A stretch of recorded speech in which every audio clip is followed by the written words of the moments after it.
በዚህ ትምህርት ውስጥ በማቴዎስ ምዕራፍ 1 ላይ ከኢየሱስ የዘር ሐረግ ስለተተዉ ትውልዶች እንነጋገራለን። አዲስ ኪዳን በዘር ሐረግ ይከፍታል። በትክክል የሚያስደንቅ ነገር አይደለም አይደል? ብዙ ሰዎች የዘር ሐረግ በጣም አሰልቺ ነው ብለው ያስባሉ። ታዲያ እግዚአብሔር ለምን ይህንን ያደርጋል?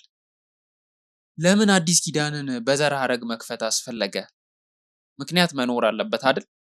እንግዲህ በማቴዎስ ወንጌል ምዕራፍ 1 ላይ ያለው የኢየሱስ የዘር ሐረግ ብሉይ ኪዳንን በ41 ስሞች ብቻ ጠቅለል አድርጎ ይገልጻል። አዲስ ኪዳን ከነዚህ ስሞች ጋር ያስተዋውቃል። ስለዚህ በዚህ የትውልድ ሐረግ ውስጥ የተካተቱ ሰዎች ሁሉ ጌታችን ኢየሱስ ክርስቶስ ወደዚህ ዓለም የመጣበት መንገድ ወይም መተላለፊያ ሆነው አገልግለዋል። በዚህ ትምህርት ውስጥ ይህ የዘር ሐረግ ብዙ የተተዉ ትውልዶች እንዳሉ እንማራለን። ይሄ እውነታ ብቻ የኢየሱስ ክርስቶስን ስጋዊ የዘር ሐረግ የሚገልጸው የዘር ሐረግ አለመሆኑን ያሳያል። ከቅድመ አያት ወደ ዘር ሲተላለፍ የቃል ኪዳናዊ እምነት ፍሰት የሚያመለክት የዘር ሐረግ ነው። ይሄ የዘር ሐረግ በድምሩ 42 ትውልዶች ያሉት ሲሆን እነሱም በሶስት ወቅቶች የተከፋፈሉ ናቸው። የመጀመሪያው ዘመን ከአብርሃም እስከ ንጉሥ ዳዊት ድረስ ያሉት 14 ትውልዶች አሉት። አብርሃም የተወለደው በ2166 ዓመተ ዓለም ሲሆን ዳዊት ደግሞ በ1010 ዓመተ ዓለም ላይ ነገሰ።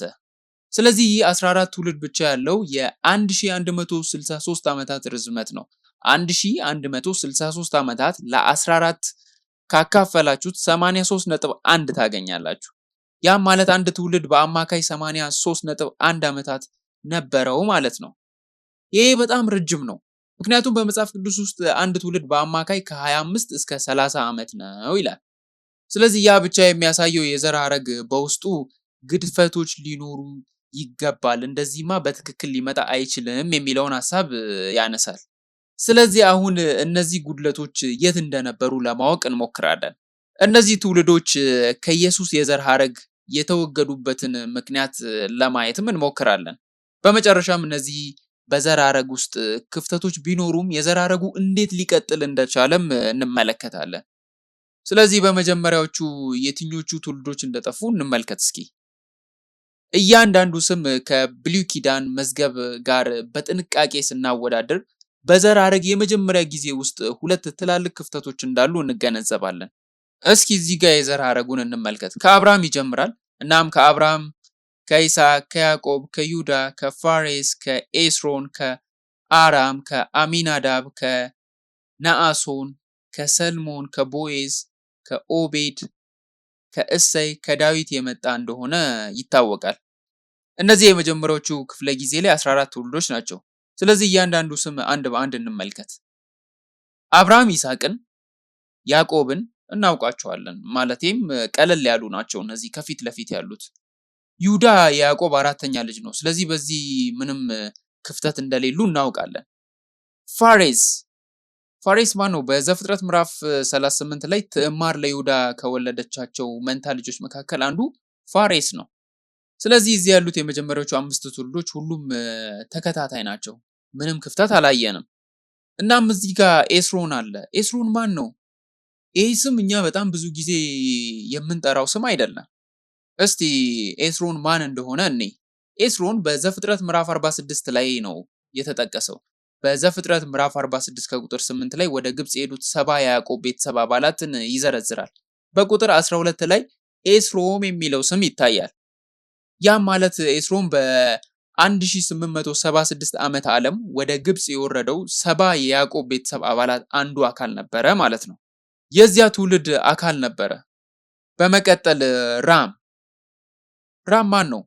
በአንደኛ ዜና ምዕራፍ 2 ከቁጥር 9 ላይ የኤስሮም ልጆችን ይራምኤል፣ ራም እና ቁቢ እንደነበሩ ይናገራል። ስለዚህ ራም በእውነቱ የኤስሮን ስጋዊ ልጅ እንደሆነ ይናገራል። ነገር ግን ይህን የዘር ሐረግ በአንደኛ ዜና ምዕራፍ 2 ላይ ካነበብነው በመሰረቱ ከማቴዎስ ወንጌል ላይ ካለው ጋር ተመሳሳይ ነው። ስለዚህ ራም የኤስሮን ስጋዊ ልጅ ስለመሆኑ እርግጠኛ መሆን አንችልም።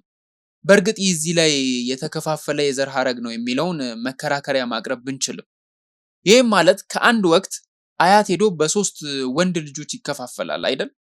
ከዚያም ወደ የዘር ሐረግ መስመር ውስጥ ይገባል። አብዛኛውን ጊዜ የተከፋፈሉ የዘር ሐረጎች በውስጣቸው ክፍተት የላቸውም፣ ግን ጉዳዩ ሁል ጊዜ እንደዛ አይሆንም። ስለዚህ በራም ላይ የጥያቄ ምልክት ማድረግ አለብን። እሱ የት እንደሚስማማ እርግጠኛ ስላልሆንን ማለት ነው። በመቀጠል አሚናዳብን እንመልከት። አሚናዳብ ማን ነው? በዘጸአት ምዕራፍ 6 ከቁጥር 23 መሰረት አሚናዳብ የአሮን አማች ነበር፣ የሙሴ ወንድም አሮን። አሚናዳብ የአሮን አማች ነበር ካልን አሮን የአሚናዳብን ሴት ልጅ ኤሊሳቤን አገባ። ስለዚህ አንድ ትውልድ ነበሩ ማለት ነው። ያም ማለት አሚናዳብ ከክርስቶስ ልደት በፊት በ1446 ከግብፅ የወጣው ትውልድ አካል ነበር ማለት ነው። ታዲያ ምን ማለት ነው? ኤስሮን በ1876 ወደ ግብፅ የገባው ትውልድ አካል ስለነበረ እና አሚናዳብ በ1446 ከግብፅ የወጣው ትውልድ አካል ስለነበረ በእነዚህ ሁለቱ ሰዎች መካከል 430 ዓመታት የግብፅ ቆይታ በአጠቃላይ ተወግዷል። ይሄ ትልቅ ክፍተት ነው። በመቀጠል ወደ ነአሶን እንሂድ። ነአሶን ማን ነው? ነአሶንን እንደምናየው የአሚናዳብ ልጅ ነበር።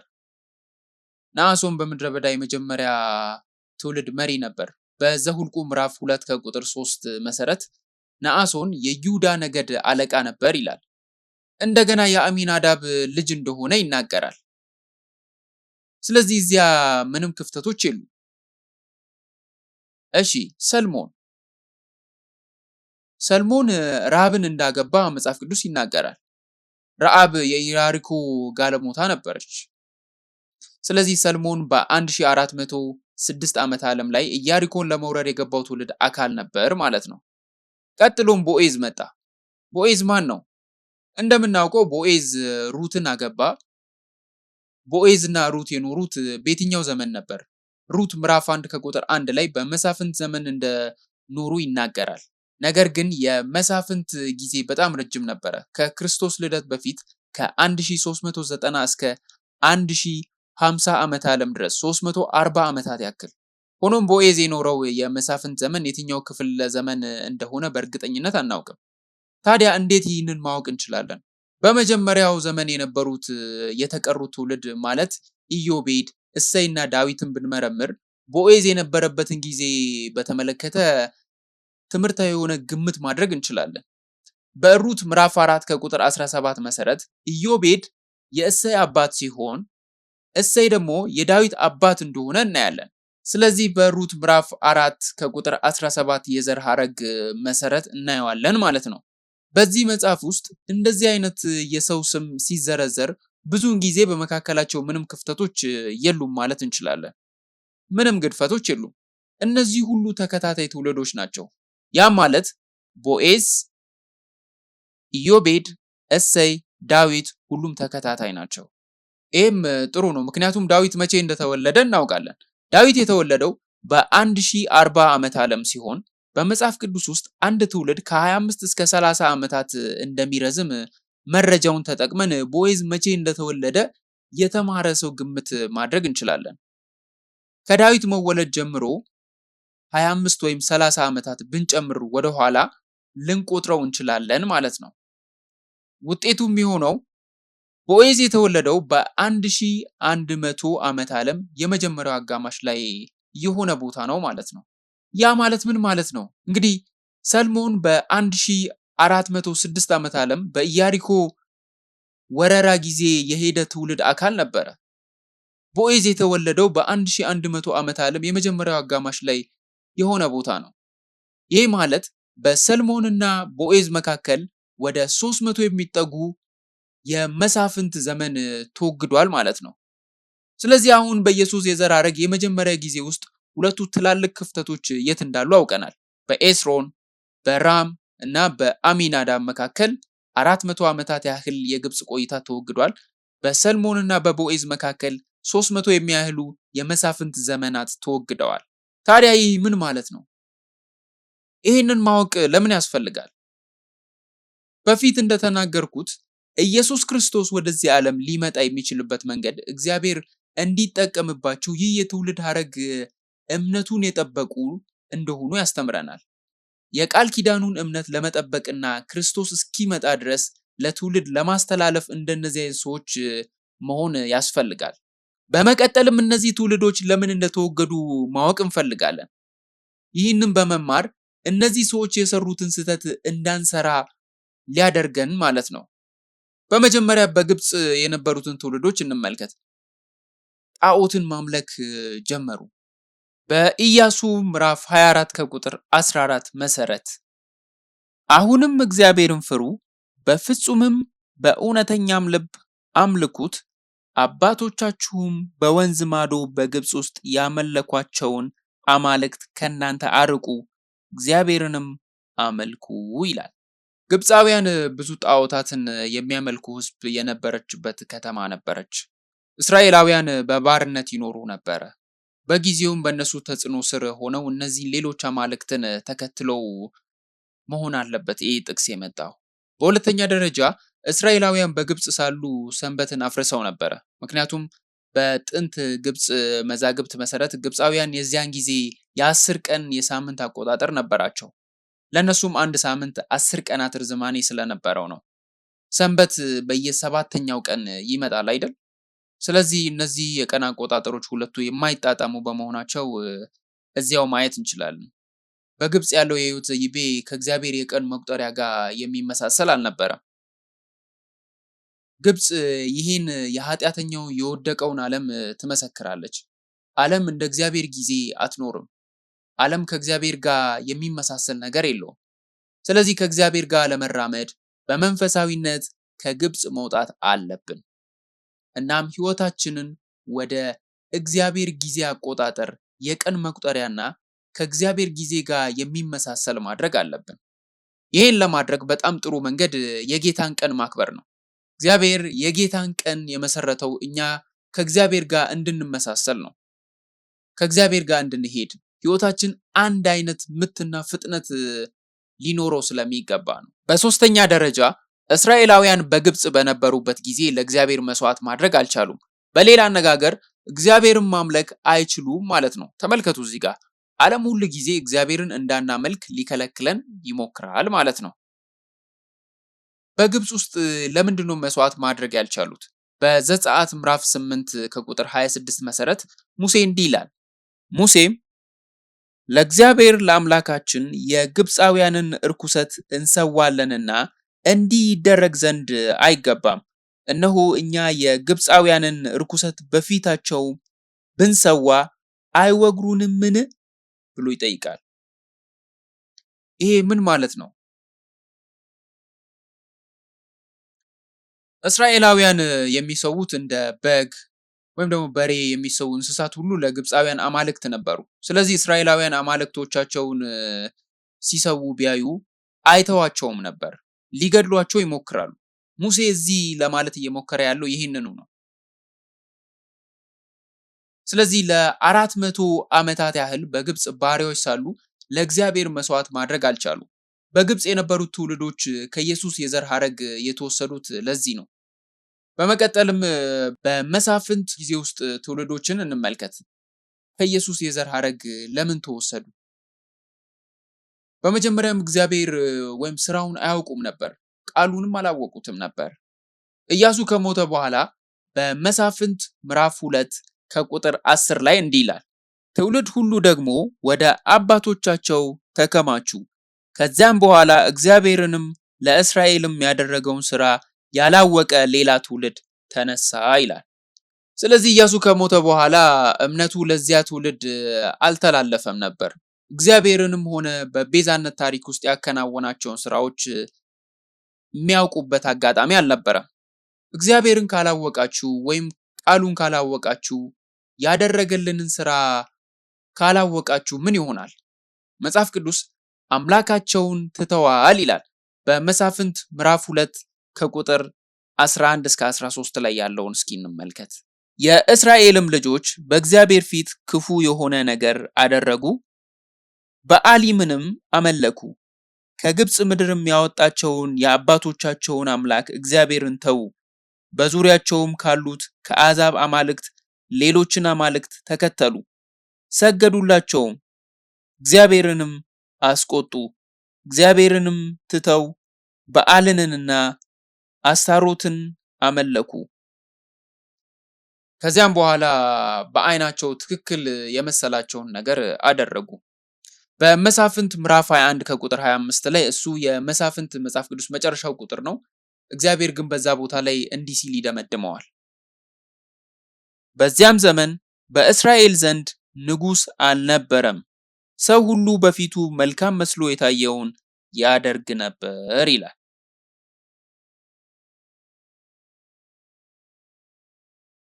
በእስራኤል ውስጥ ንጉሥ ለምን አልነበረም? እግዚአብሔር ንጉሳቸው አልነበረም?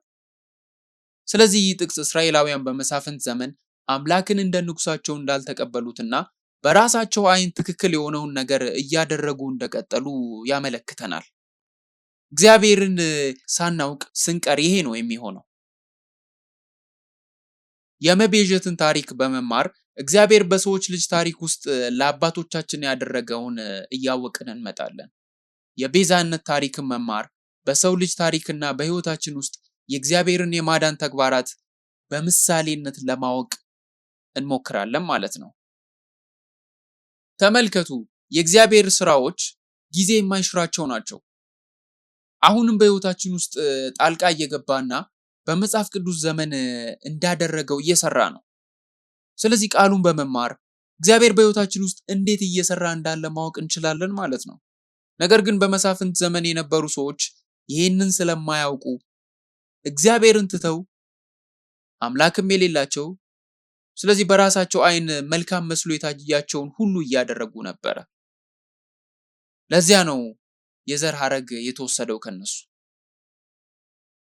በሶስተኛ ደረጃ እነዚህ ሁለት ዘመናት ከኢየሱስ የዘር ሐረግ የወጡበት አንድ ተጨማሪ አስፈላጊ ምክንያት ነበር። እናም የእግዚአብሔርን ቃል የሚሰብክ ማንም ባለመኖሩ ነው። የዘር ሐረጉን ስንመለከትና ከታላላቅ የእግዚአብሔር ሰዎች እና ከነቢያት ጋር ስናወዳድር የምናገኘው ይህንኑ ነው። ያዕቆብ፣ ዮሴፍ የኖሩበት እስከዚህ ዘመን ድረስ ነው። በዘፍጥረት ምዕራፍ 50 ከቁጥር 23 መሰረት ዮሴፍ የልጆቹን እስከ ሶስተኛ ትውልድ እንዳየ ይናገራል። እሺ፣ ዮሴፍ ከይሁዳ ጋር አንድ ትውልድ እንደሆነ እናውቃለን አይደል? ወንድማማቾች ነበሩ። ስለዚህ የዮሴፍ ሶስተኛ ትውልድ ራም ይሆናል። ዮሴፍ በራም ዘመን በሕይወት ነበረ። ዮሴፍ ከሞተ በኋላ ግን የእግዚአብሔር ስራ እንደርሱ በኃይል ያወጀ ማንም አልነበረም። ለዚያም ነው ከራም በኋላ እምነቱ አልተላለፈም። እናም ከኢየሱስ የዘር ሐረግ እስከ አሚናዳብ ጊዜ ድረስ ተወስዷል ማለት ነው። እግዚአብሔር ሙሴን ለመጥራት ጣልቃ እስከገባበት ጊዜ ድረስ ያለው ሙሉ በሙሉ ተወስዷል ማለት ነው። ስለዚህ በእነዚህ ሁለቱ ሰዎች መካከል ወደ 400 የሚጠጉ ዓመታት ተወስደዋል ማለት ነው። በዚያም ኢያሱ ከሞተ በኋላ እንደሱ የአምላክን ቃል ማወጅ የሚችል አንድም ሰው ስላልነበረ ሳሙኤል መጥቶ የእግዚአብሔርን ቃል ማወጅ እስኪጀምር ድረስ የመሳፍንትን ዘመን ከኢየሱስ የዘር ሐረግ አስወግዷል ማለት ነው። ታያላችሁ። ይሄ ጉባኤ አሁን በጣም አስፈላጊ ነው። ምክንያቱም የእግዚአብሔርን ቃል የሚሰብኩ መሪዎች ትውልድ ማፍራት አለብን። ካልሆነ ግን በዘመናችን ሌላ የመሳፍንት ጊዜ ሊገጥመን ይችላል። ይሄ ቃል እንዲተላለፍና ክርስቶስ እስኪመለስ ድረስ እምነት እንዲቀጥል ለልጆቻችን፣ ለዘሮቻችን፣ ለሚሰሙት ሁሉ የእግዚአብሔርን ቃል ማስተማር አለብን። እንደ ምሳሌ ምዕራፍ 29 ከቁጥር 18 እንደዚህ ይላል፣ ራእይ ባይኖር ሕዝብ መረን ይሆናል፣ ሕግን የሚጠብቅ ግን የተመሰገነ ነው ይላል። ቃል ከሌለ እነዚህን ሰዎች የሚከለክላቸው ምንም ነገር የለም። የሚሰማቸውን ሁሉ ከማድረግም የሚከለክላቸው የለም፣ ከእግዚአብሔርም ይርቃሉ። በሶስተኛ ደረጃ ለ400 ዓመታት ወይም ለ300 ዓመታት የእምነት ክፍተት ቢኖር ይሄ የዘር ሐረግ እንዴት ሊቀጥል ቻለ የሚለውን እንመልከት። ያ በጣም ረጅም ጊዜ ነው። ታዲያ ይህ የዘር ሐረግ እንዴት ሊቀጥል ቻለ? ወደ እምነት እንዴት ተመለሰ? ከረጅም ጊዜ በኋላ እምነታቸው እንዴት አገገመ? ለዚህ ቀላሉ መልስ ነው፣ እግዚአብሔር ሕዝቡን ወደ እምነት ለመመለስ ጣልቃ ገባ የሚለው ነው። የእግዚአብሔር ጣልቃ ገብነት ነበረ። ያለበለዚያ እዛ ቆሞ ይቀጥል ነበር። ኢየሱስ ክርስቶስ ወደ ዓለም የሚመጣበትን መንገድ እግዚአብሔር ለኛ ለሰዎች ልጆች ቢተወው ያ መንገድ ያከትም ነበረ። ስለዚህ ይህ ዘር ሐረግ እንዲቀጥል እግዚአብሔር እንዴት ጣልቃ እንደገባ እንመልከት። በመጀመሪያ ወደ ዘጸአት ጊዜ ያለውን እንመልከት። እግዚአብሔር ምን አደረገ?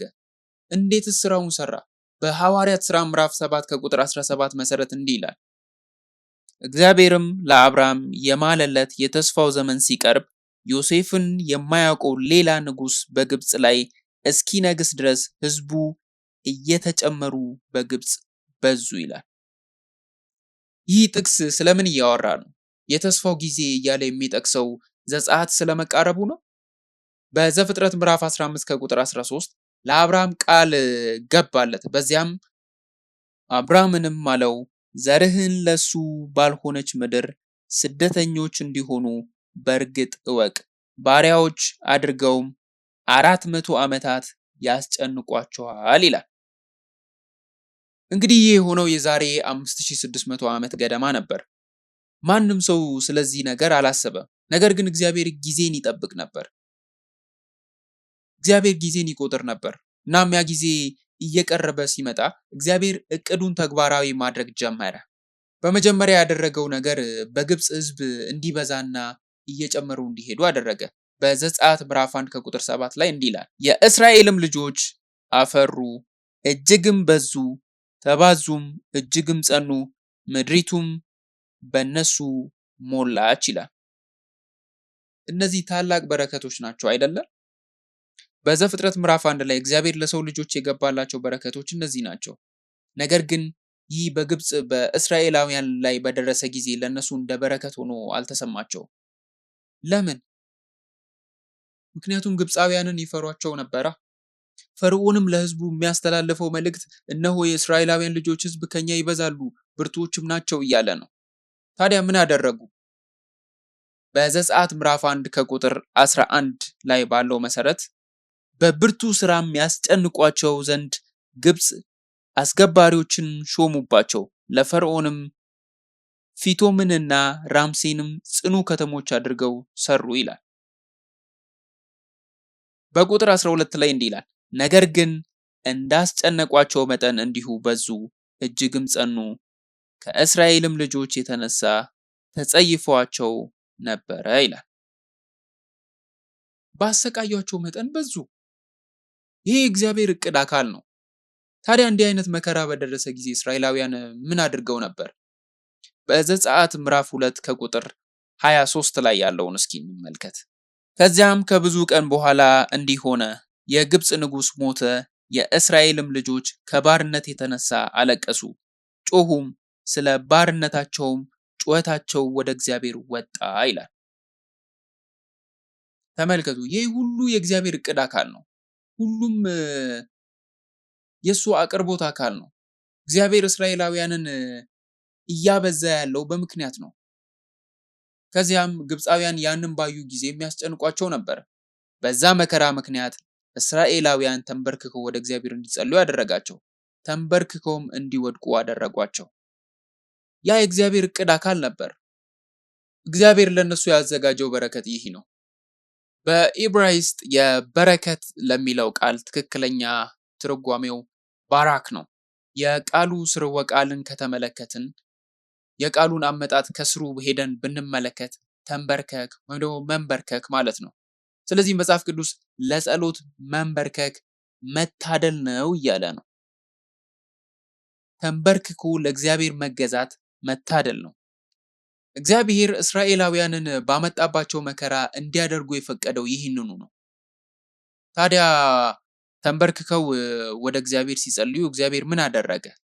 በዘጸአት ምዕራፍ 2 ከቁጥር 24 ላይ እንዲህ ይላል፣ እግዚአብሔርም የለቅሷቸውን ድምፅ ሰማ፣ እግዚአብሔርም ከአብርሃምና ከይስሐቅ ከያዕቆብም ጋር ያደረገውንም ቃል ኪዳን አሰበ ይላል። እግዚአብሔርም የእስራኤልን ልጆች አየ፣ እግዚአብሔርም በእነሱ ያለውን ነገር አወቀ ይላል።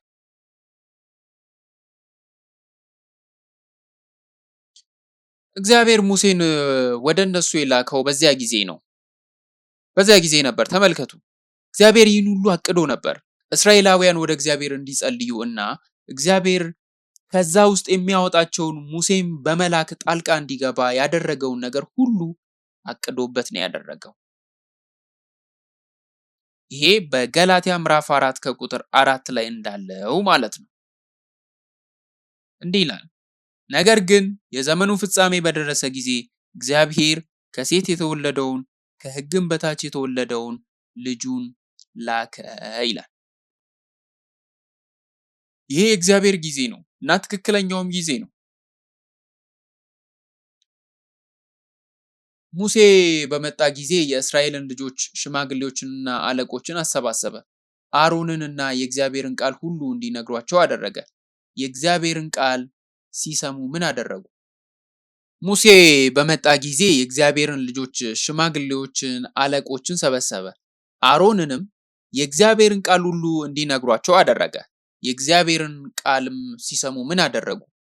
በዘጸአት ምዕራፍ 4 ከቁጥር 31 ላይ እንዲህ ይላል፣ ሰዎቹ አመኑ ይላል።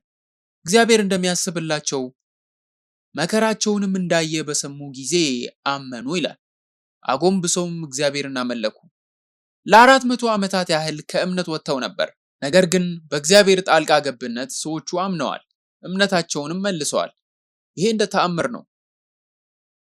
በመንፈሳዊ ሙታን ነበሩ፣ አሁን ግን እንደገና ሕያው ሆነዋል፣ እያገገሙ ነው። ፕሮቪደንስ የምንለው ይህንን ነው። የእግዚአብሔር መሰጠት በተግባር ሲገለጽ ማለት ነው። ፕሮቪደንስ ምንድን ነው? ሬቨረንድ አብርሃም ፓርክ ፕሮቪደንስ እንዲህ በማለት ይገልጸዋል። ፕሮቪደንስ የመቤዠትን ግብ ለማሳካት በነገር ሁሉ ላይ የእግዚአብሔር ቀጣይነት ያለው የስልጣን አጠቃቀም ይለዋል። በሌላ አነጋገር እግዚአብሔር የመቤዠት እቅዱን ለመፈጸም እና የመረጣቸው ሕዝቦች ለማዳን በአጽናፈ ሰማይ ያለውን ሁሉ ክፎችንና የክፎችን አጀንዳዎችን ሁሉ መጠቀም ይችላል ማለት ነው። ያ ፕሮቪደንስ አሁንም በስራ ላይ ነው። ለዚያ ነው በሮሜ ምዕራፍ 8 ከቁጥር 28 ላይ ሁሉም ነገር ለበጎ ነው የሚሰራው የሚለው። አንዳንድ ነገሮች ብቻ ሳይሆን፣ መልካም ነገሮች ብቻ ሳይሆን፣ ሁሉም ነገሮች እግዚአብሔር ፈቃዱን ለማምጣት ሁሉንም ሁኔታዎች ይጠቀማል። ኃጢአተኞችን ለማዳን፣ የራሱን ሕዝብንም ለማዳን። ስለዚህ አሁን ምንም እንኳን በህይወታችን ውስጥ ችግሮች፣ ፈተናዎች ሊኖሩ ይችላሉ የሚለው እውነታ እንደተጠበቀ ሆኖ አሁንም ልናመሰግነው፣ ልንባርከው እና በሱ ደስ ልንሰኝ ይገባል። ምክንያቱም በፕሮቪደንስ እናምናለን። እግዚአብሔር እንደሚቆጣጠረው እናምናለን። ዛሬም ቢሆን በህይወታችን እየሰራ እንደሆነ፣ ሁሉንም ነገር ለበጎ እንደሚያደርገው እናምናለን። ምንም እንኳን በአሁኑ ጊዜ መከራ ውስጥ እያለፍን ሊሆን ይችላል፣ በመለኮታዊ አቅርቦት ስለምናምን በሱ መጽናትና መጽናናት አለብን። ለዚህ ነው መጽሐፍ ቅዱስ እንዲህ ይለናል፣ ፈተናዎች ሲያጋጥማችሁ ሁሉንም እንደ ደስታ ቁጠሩት፣ ሁል ጊዜ በጌታ ደስ ይበላችሁ፣ በሁሉ ነገር አመስግኑ ይላል። በፕሮቪደንስ ወይም ደግሞ በመለኮታዊ አቅርቦት የማናምን ከሆነ ሁል ጊዜ መደሰት አንችልም። እግዚአብሔር በዚያ ጊዜ የሰራው በዚህ መንገድ ነበር፣ ዛሬም በዚህ መንገድ ይሰራል። በሁለተኛ ደረጃ የመሳፍንትን ጊዜ እንመልከት። በዚህ ወቅት እግዚአብሔር እስራኤላውያን ወደ እምነት ያመጣቸው እንዴት ነበር? ተመሳሳዩ መንገድ ተጠቅሞ ነው። በመጀመሪያ ለሳሙኤል ተገለጠለት። በአንደኛ ሳሙኤል ምዕራፍ 3 ከቁጥር 1 እስከ 11 እንዲህ ይላል፣ እግዚአብሔርም ለሳሙኤል በእግዚአብሔር ቃል ይገለጥለት ነበረ ይላል። ሳሙኤል ቃሉን እንዴት ተቀበለ? ሳሙኤል ቃሉን አንዴ ተቀበለ። ቃሉንም ለእስራኤላውያን ሁሉ ለማወጅ ታማኝ ነበረ።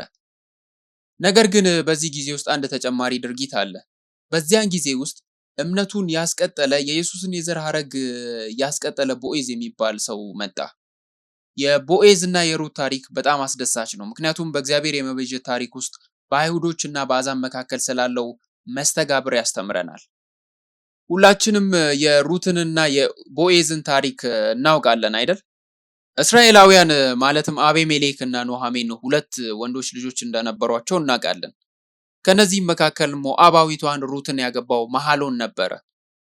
ረሃብም ስለነበረ እስራኤልን ለቀው ወጡ። ይህ ቤተሰብ ከእግዚአብሔር የተሳሳቱትን አይሁዶችን ያመለክታል። እስራኤልን ትተው ወደ ሞዓብ ሄዱ። መሐሎን ሩትን አገባ። ይህም የእግዚአብሔር እቅድ አካል ነበር።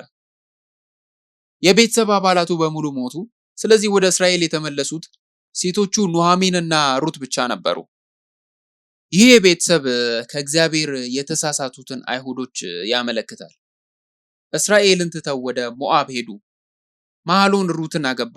ይህም የእግዚአብሔር መለኮታዊ አቅርቦት አካል ነበረ። የቤተሰቡ አባላት በሙሉ ሞቱ። ስለዚህ ወደ እስራኤል የተመለሱት ሴቶቹ ኑኃሚን እና ሩት ብቻ ነበሩ።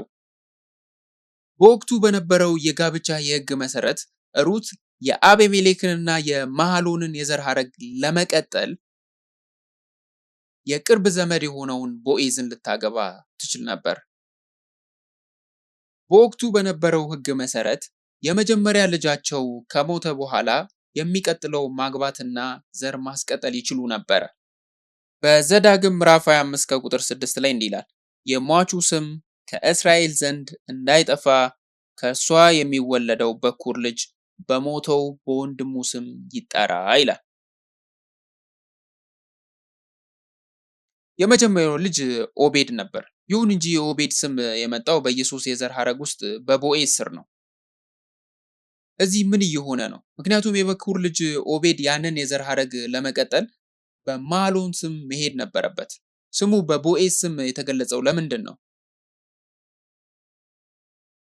ይህም የሆነው ቦዔዝ እና ሩት የወለዱት ኦቤድ አንድና አንድ ልጅ ከሆነ ብቻ ነው። ተመልከቱ፣ የዚህ ሕግ ዓላማ በእስራኤል ውስጥ የትኛውም የዘር ግንድ እንዳይቋረጥ ለመከላከል ነበር። እግዚአብሔር ሁሉንም መስመሮች እስከ መሲሁ መምጣት ድረስ እንዲቀጥሉ ፈልጎ ነበር። ስለዚህ ኦቤድ ብቸኛው ልጅ ከሆነና ለመሐሎን ዘር አሳልፎ ከሰጡት የቦዔዝ መስመር ይቋረጣል። በዚህ ጊዜ ኦቤድ የመሐሎንም የቦዔዝም ይሆናል። እነዚህ ሁለቱ መስመሮች በኦቤድ በኩል ተገናኝተው አንድ ይሆናሉ። እስከ ዳዊት ድረስ እስከ ኢየሱስም ድረስ ይቀጥላሉ። ይሄ ትንሽ ታሪክ ምን ያስተምረናል? በሮሜ ምዕራፍ 11 ላይ ጳውሎስ የተናገረውን እስኪ እንመልከት። ጳውሎስ ስለ ወንድሞቹ አይሁዶች ይጨነቃል። እንዲህ ይላል፣ ወንድሞቼ አይሁዶች ኢየሱስን ስለተቃወሙት እግዚአብሔርም ላይቀበላቸው ይችላል ብዬ እጨነቃለሁ ይላል። እሱ ግን በዋናነት እንደዛ እያለ አይደለም። አይሁዶች ስለተጣሉ ያ አሕዛብ እንደ ሩት ያሉ ወደዚህ የዳኑ ሰዎች የዘር ሐረግ እንዲመጡ እድል ለመፍጠር ነው ይላል። አቤሜሌክ፣ ኑኃሚን እና ቤተሰባቸው ተሳስተው ወደ ሞዓብ ባይሄዱ ሩት የመዳን ጸጋ ውስጥ በፍጹም አትገባም ነበር። አይሁድ ስለሳቱ አሕዛብ በኢየሱስ ክርስቶስ በኩል ወደ መስመር ገቡ ማለት ነው። ጳውሎስ በመቀጠል እንዲህ ይላል፣ ነገር ግን በመጨረሻው አይደለም። የአሕዛብ ሙላት ከገባ በኋላ አይሁድ ደግሞ ተመልሰው ይድናሉ። የመሐሎንም መስመር በኦቤድ እንደገባ ዳግመኛ ወደ ውስጥ ይገባሉ። ይህ ሁሉ የሆነው ሩት በምትባል አሕዛብ ሴት በኩል ነው። ስለዚህ ልክ እንደዚህ በአሕዛብ በኩል ያለው ስዕል ኢየሱስን የተቃወሙት አይሁዶች አንድ ቀን ተመልሰው በኢየሱስ ክርስቶስ የዘር ሐረግ ውስጥ ይገባሉ።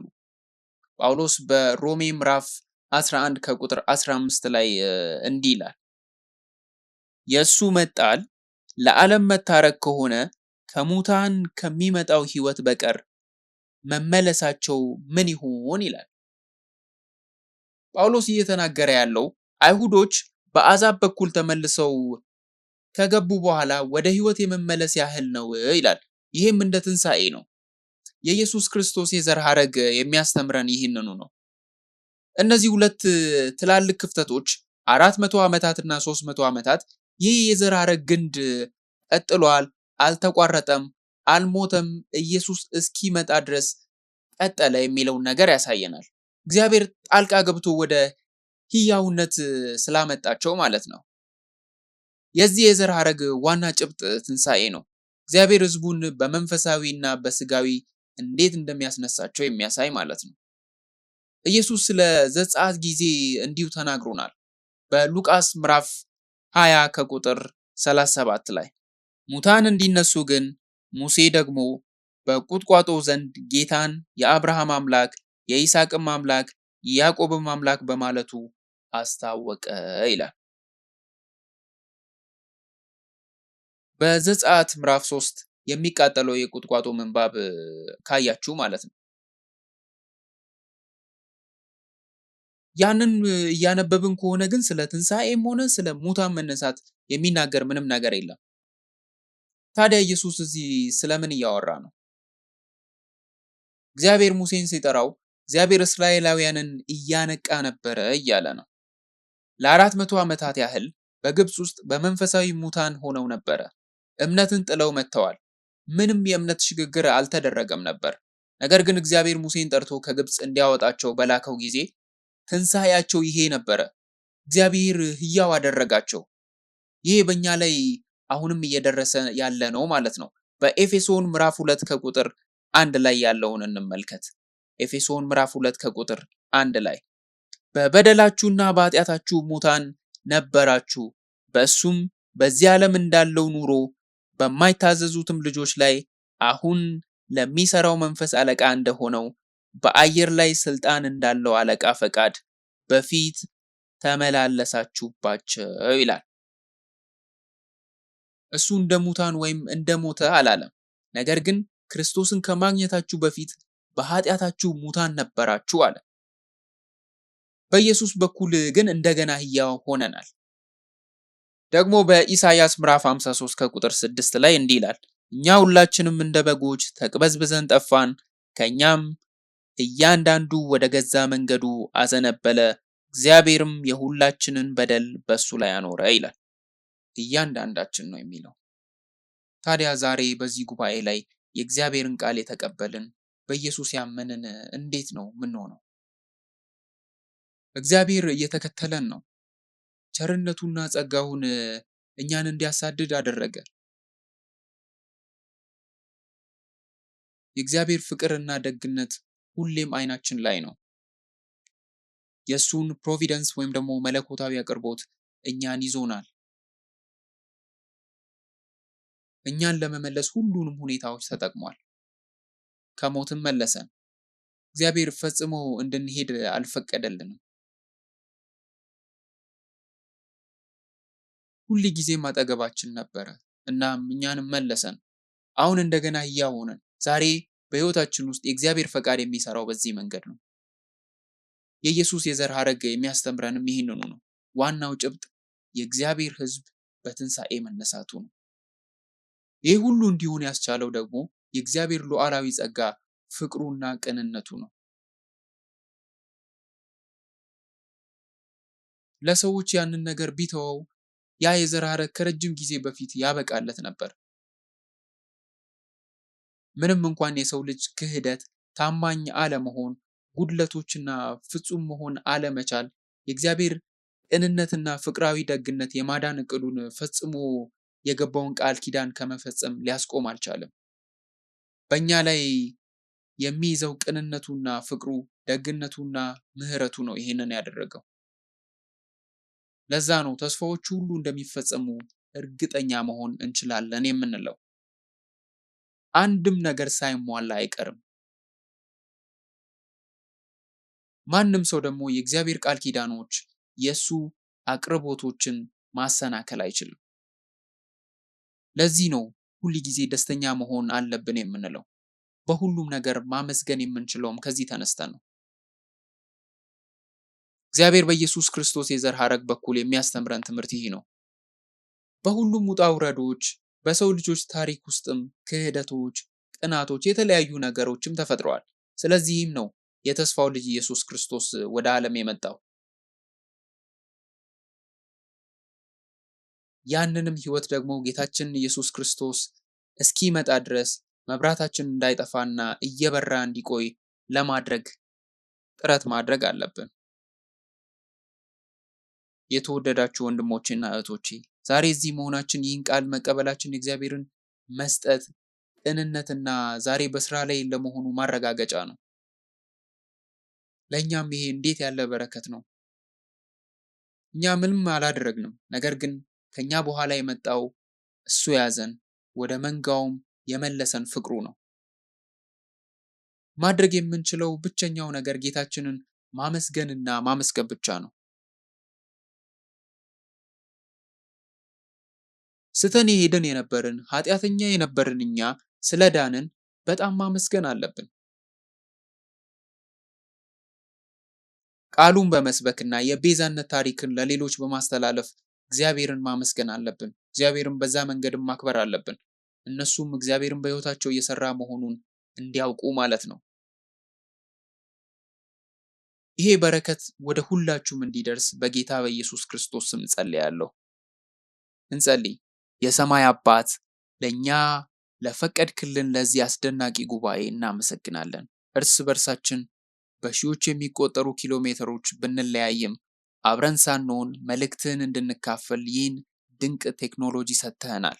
እግዚአብሔር ሆይ መንፈስህ በተለያዩ ኔትወርክ እንዲወጣና የሚመለከቱትና የሚሰሙት ልብ እንዲነካ እጸልያለሁ። ጌታ ሆይ ያመሰግኑ ዘንድ ለዚህ ለኛ ስለተሰጠን ድንቅ ቃል እናመሰግናለን። እንግዲህ እግዚአብሔር ሆይ ይህንን እምነት ይህንን ቃል ለትውልድ የምናስተላልፍ ሰባኪ ትውልድ እንድንሆን እንድታደርገን እጸልያለሁ።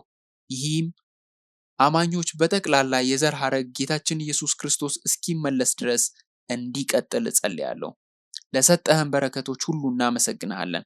በፈተና በችግርና በመከራ ውስጥ ጭምር በእምነት እንድንጸና እንድናሸንፍና ምስጋናን ክብርን የምንሰጥ እንድንሆን ጸጋህንና ላንተ መገዛትን ማየት የምንችል በሳል ቅዱሳን እንድንሆን እርዳን። ስለ ሁሉ ነገር እናመሰግናለን። ይህንንም ሁሉ በጌታችን በኢየሱስ ክርስቶስ ስም ከምስጋና ጋር እንጸልያለን። አሜን።